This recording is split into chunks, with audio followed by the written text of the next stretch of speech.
Hello, everyone. Good evening. This is the 26th of November. I'm Stephen Orr, nycmasseur.com here. Um, and I did have a client today. Thank God. That was wonderful. Mr. J, thank you so much. You've been here before, and it was hot. It was too short, unfortunately, but it worked. $100. Um, so lots of processing stuff going on tonight. I must admit, we're entering the holiday season, and I find myself kind of tipping into a depression. I didn't confess this before, but when I was away for 2 weeks at Creedmoor, the respite house, Millie's retreat, one thing that came up was that I was detaching from my life for 2 weeks, and it's as if no one really cared. So that was kind of a wake up call, except for the cat care girls. So that was kind of a wake up call, and that kind of made me sad a little bit. But I just wanted to put out there that I think, if any of you are incredibly alone, such as myself, that it's okay to say, look, I need help, I need a break. It's okay to reach out to people. And that's why I wanted to say, I don't know if you know about this, but this is the New York City Residential Crisis Support and Respite Referral Form.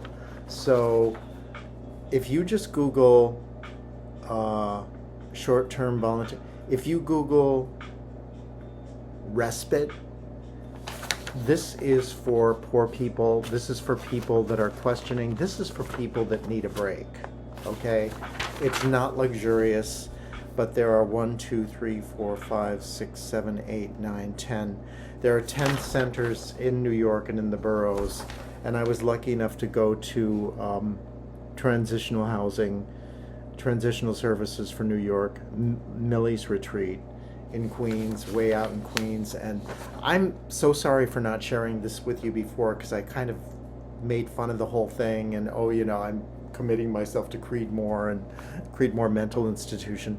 But mental health is very important, and I'm realizing that one of the dangers of that comes from an offshoot of having a certain way of maybe addictions in your life or whatever, is this tremendous isolation that happens. And after being in a number of groups that just weren't resonating with me, and having a therapist that ghosted me, actually, yes, my therapist freaking disappeared. So how is that for mental health? This place was a godsend, respite. And I also wanted to put out that one of the lovely ladies that I ran into at Millie's retreat turned me on to Fountain House.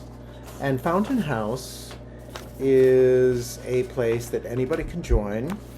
And let's see, dedicated to the recovery of people living with mental illness by providing opportunities for members to live, work, and learn while contributing their talents through a community of mutual support. So this sounds really almost embarrassingly like, wow, are you retarded? Or are you sick? Are you suicidal? But all of the above.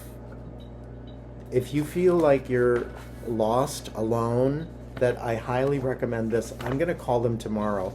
I was sitting on the roof. I was going to go to the gym and do a workout. And I opened my eyes, and these leaves were falling down. And just the moment before, I was thinking about Fountain House. And I was thinking about what a lovely opportunity this may be. It could even, maybe, who knows, lead into work of some kind, because it's really easy, I find, with myself to fall into that weird edge of you're on the precipice, and you just see the shrinking bank account, and then the song that isn't written, and you don't feel like doing anything but drinking.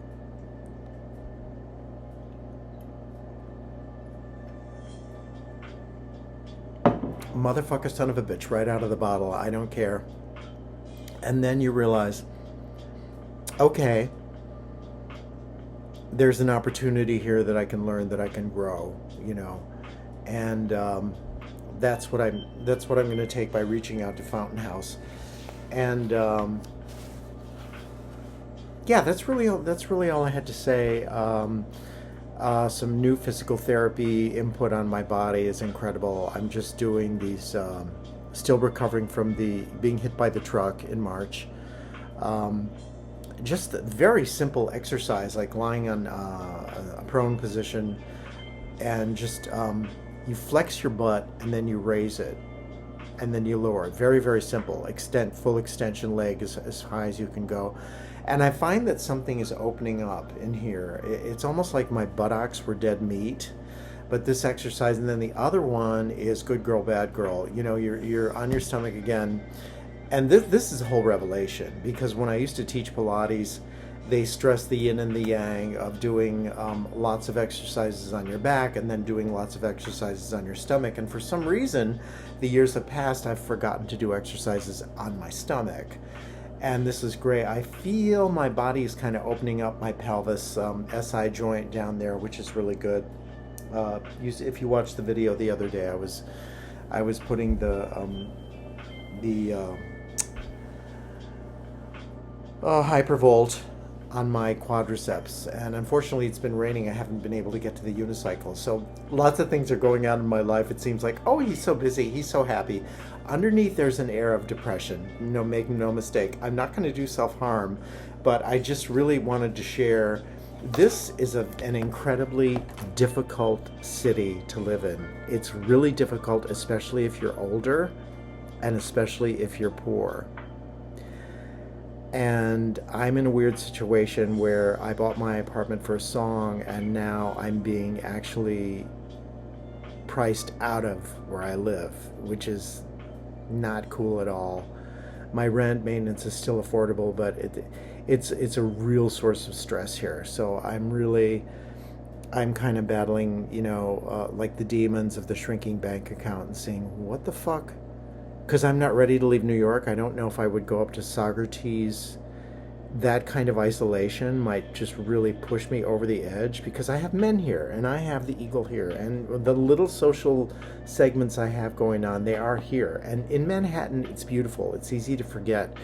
We can go to a fucking theater. I can go to Paradise Factory and put on a presentation of the latest play I've wrote on Sunday for 2 or 3 hours. You know, I can audition and probably be seen in this week if I get myself out there. A lot of these things would be cut off if you're in a small town way the fuck up north. So I just wanted to put that out there. I'm kind of dealing with my demons right now, but I wanted to put out the respite. Google New York City respite. Look for this form. There's 4 pages. You need a health professional to help you fill it out, or even your MD. And then also the Fountain House, which was right here.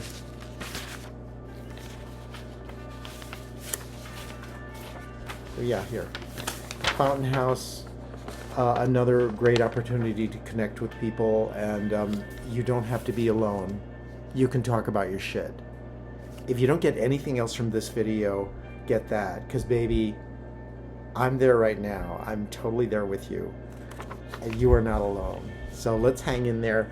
Let's wish each other strength and growing, and hey, here's to a happy Thanksgiving.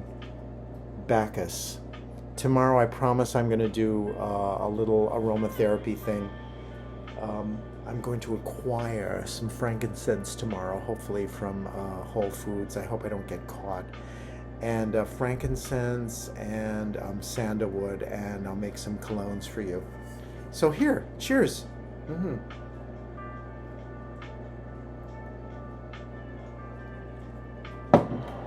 No shame. Damn it! I got my cannabis today at frickin' Housing Works, and I forgot to ask about the senior discount. Dude, because the guy who was waiting on me was so fucking charming, man. I just like, It's so easy for me to be seduced. It's fucking incredible, you know. That's one thing about it's, you know, you have a good camaraderie. You have a good camaraderie with something, especially like black men. I don't know, or black women sometimes too. I have such a good camaraderie that I forget myself. You know, it's so weird. I forget who I am. I forget that I'm a white person.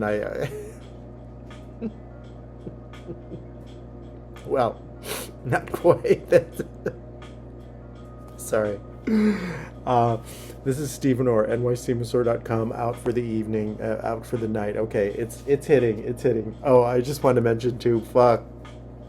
Dude, you've got to watch Grey Gardens. I have never, I watched it before, way back in the day, and what an incredible study on a hate-love relationship between a mother and her daughter. I mean, fuck, and artistic, like lost people being lost in their art, man. It's just that documentary so resonated with me because all these women had that was going on was all about like music in their lives, and they were kind of these lost souls that, you know, the little Edie wanted the cabaret show, and Big Edie had a cabaret show. She used to sing in shows, and she was in love with her accompanist, and these were denizens of the aristocracy, you know, the Kennedy aristocracy, the Bouvier, you know, I mean, and they were artists, and it's kind of crazy and kind of scary because